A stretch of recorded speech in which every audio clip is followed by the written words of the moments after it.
What's happening, everybody? I'm John Ryan with IGN, here with my good buddy Vincent Janito. What's up, man? What's good? All is good. Now, Vince, you're going to show us the D-Walker. Yes. Who's one of your buddies in Metal Gear Solid 5, The Phantom Pain, and why... Because at first, he's a cool guy to have around if you kind of like to go loud. Like, you can stick a Gatling gun on him and use him for some extra armor and punch dudes up into the sky. Yep. But once you actually take the time and upgrade him a little bit, he's actually a pretty versatile buddy. Yes, he's actually quite versatile, and like you said, when you first get him, you kind of think to yourself, "Oh, this is if I want to go loud, this is the way to." It's a fun pet robot. Right, exactly. But he has a lot more utility than all that. It's just a lot of that is hidden, and you need to get a lot of different specialists and blueprints in order to get him to where you can see that. So let's jump in. Main chassis is basic. It's just varying extra armor levels of armor, right? Yeah. At the highest level of durability, he is rather hardy. Explosives will, still be a threat, but a small arms fire, they do nothing. Becomes almost irrelevant at that point. So he becomes a great way to charge on into battle. His main weapons are very diverse. So he has several different Gatling guns, which they vary basically in terms of stopping ammo capacity and damage. And damage and ammo capacity. But this is a good general high casualty producing weapon, mostly for use against infantry, maybe, and some light armor like jeeps. I find it's also really helpful against the skulls in a lot of scenarios. Not so much in the extreme difficulty, but in the main game itself. Absolutely, it's a great weapon to take with you. No, that's a great point to make. The first time I really decided to stop running from the skulls and actually try to kill them and fight them head on, D-Walker was the way I did that. Exactly. So, moving on, he also has a guided anti-tank missile. I like that. Which is really nice. This makes him a legitimate tank hunter. Right. Between his speed, which allows him to kind of outmaneuver and outturn the firing radius, the turning radius of a turret on a tank. Yep. Allows him to get around to the flank very easily, and these are guided shots, so you can fire from very far away reliably. Just let it roll. And then just let it rock. It's a fire and forget, and then just you fire it and then get out of the way. Yep. And take some cover, and you can really put a hurting on enemy armor this way. So yeah, it's great for back up, back down, missions like that where you need both high mobility to get all over the map in an area, but you also need a way to answer armored threats. Right. The flamethrower seems like it might be a little bit more of just hey, we put a flamethrower on this one. Tactically, it might not be the best use. Yeah, it's definitely not a tactical thing, but it's great for it's fun. First of all, it's a lot of fun. Second of all, it kind of ignores cover. Yep. So if you've got an entrenched group of dudes, or if you're fighting against enemies that are just going to get up close to you anyway, regardless. Yeah. The flamethrower is a very good, very fun option to use. But like you said, more there for good times. I would say in most cases, the Gatling gun is a more flexible weapon against infantry. But the flamethrower is at close range a bigger threat than the Gatling gun is. Cool. Now, what's this next one? I see H Discharger. Yeah, it looks like it's non-lethal. This is the most fun. Yeah. So this is a non-lethal solution, and you're right. It definitely looks like a rail gun or something super high tech, and it is. It looks like that thing from Eraser. Yeah, it does. It totally does. So basically, you can charge this up to 3 different levels. You hold the trigger, and then with each level of charge, it becomes the shot will go farther. It will instantly stun whatever it hits. Cool. So it doesn't matter. Again, this is a situation where and this becomes more and more important as you get deeper and deeper into the game, and you start in the open world encountering more guys with riot shields and riot gear and heavier armor. Where you want to fire those assault rifles at them that stun, but it's just bouncing off their armor, but you need to take them down non-lethally because you want to extract them.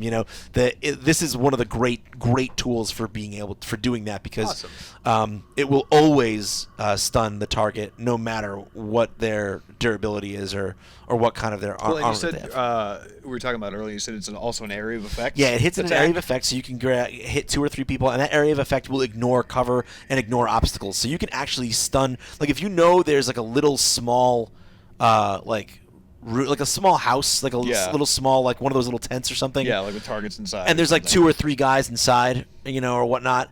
You can just fire that at the wall, and it will stun all of Awesome. them. So it's great utility in that sense as well. Now, Cool. more just as versatile is the offering of sub-weapons. Well, not just as versatile, but there's a sub-weapon for kind of every situation.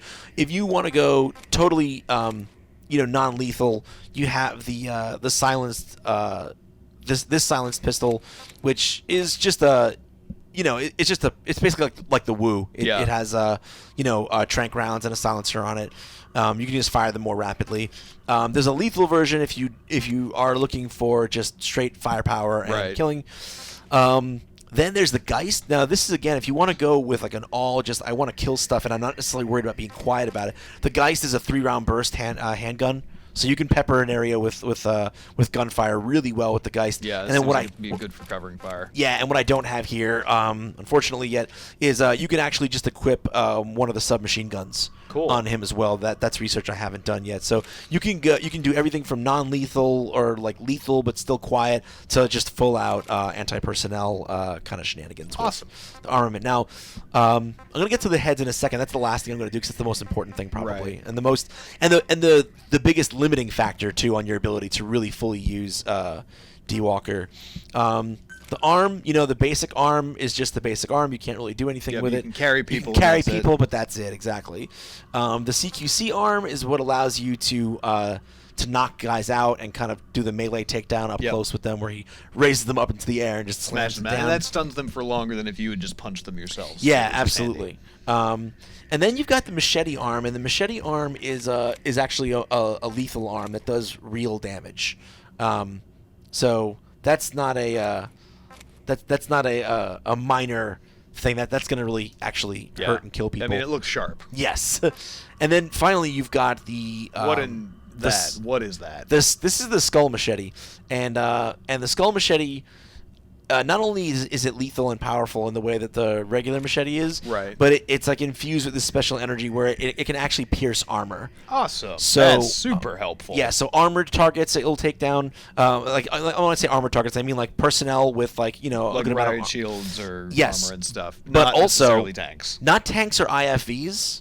But you can destroy Jeeps, trucks, and other walkers. Cool. With it. Yeah. So you can go hand to hand really other helpful. walkers. Yeah, no, it's really, really great. It gives it more.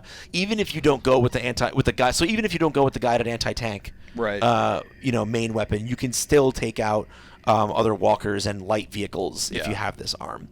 So those are the arms. The head is the most important thing about D-Walker. So the basic support head. The basic head doesn't do much of anything. Right. It's just like, hey, you've got a robot that can do a thing. So the next level support head after that you unlock adds stealth mode. So I want to mention that each of these 3 heads, they're not additive. They're not a straight line upgrade. It's not like the last one has. You can choose which function you'd rather have. You choose exactly. You choose which function you want. Now the second level, the third rank rather, support head.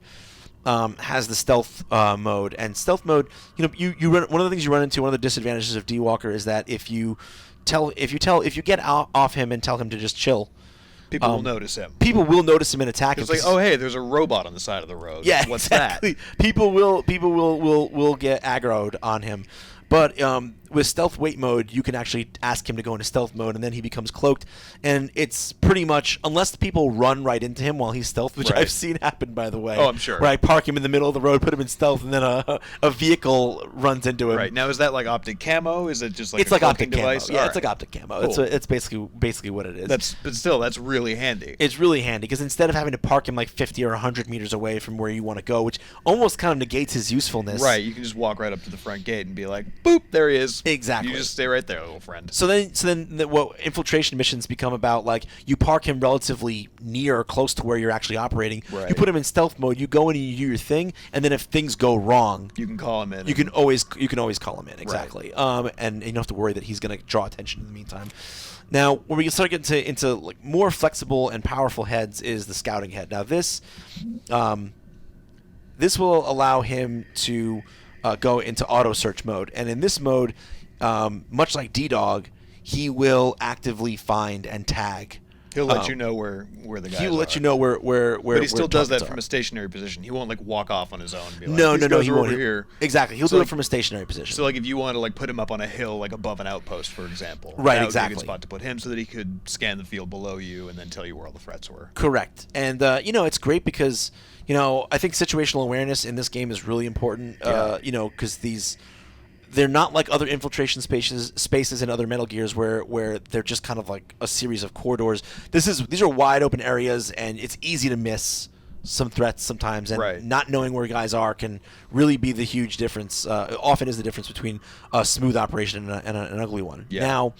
Now, finally, is the Intercept Head, and this is like the GLaDOS looking head. Yeah. And so this head is interesting because this basically turns. You can turn on what's called Intercept mode, and in Intercept mode, he basically turns into D-Walker. Basically turns into a turret. Wherever he is parked, he will just slay anything that he can see. Exactly. Wherever he's parked, he will take shots at whatever is around and whatever he can see. So that makes him a very deadly counterpart. Like you can drive on into the fray, lay him down.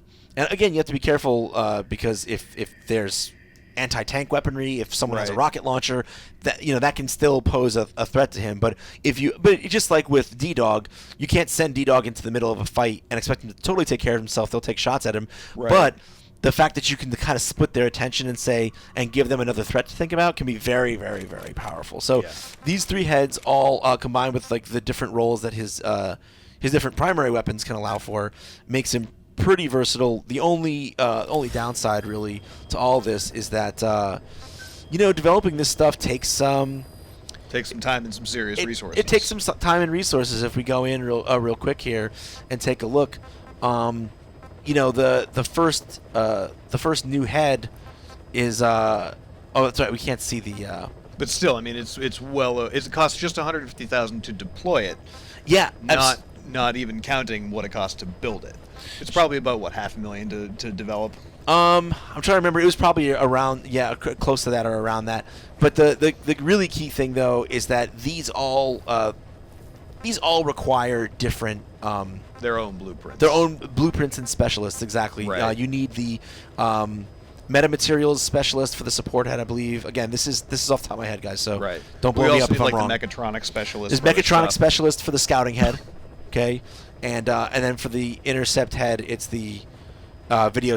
No, I'm sorry. It's the video surveillance head for the for this one, and it's the mechatronics I think for the support, and then it's metamaterials I think for one of the machetes. Good lord. So So if you really want to use the D-Walker as a buddy, like you're really gonna have to put the time into to really getting him. And put together. And make sure to look at the mission list and look up at the top where it's wherever it says like, hey, look, this is where you can find like I know the Angel with Broken Wings, has the mechatronics specialist. So that's where you get that, and then I believe just a few later, on the trail. It's the missile guidance specialist, but you get the point. Like you're gonna need to look at these and really try and find where and find where they are. Yeah, exactly. Which means that often you'll have to go off the beaten path, find like a prisoner that's off on the side of the road or something in order to get what you need to get D-Walker. To get D-Walker in the shape that up and walking around. Up and walking and running. Like he does. as a D-Walker does, Awesome. Well, Vince, thank you so much for helping us out and showing us all that D-Walker has to offer. My pleasure. For more on Metal Gear Solid 5: The Phantom Pain, including your buddies and S-ranked mission walkthroughs, be sure to check out our wiki on IGN. And for everything else on Metal Gear and any games coming out this year that you want to check it out, Vince, where are we going to hang out? Right here on IGN.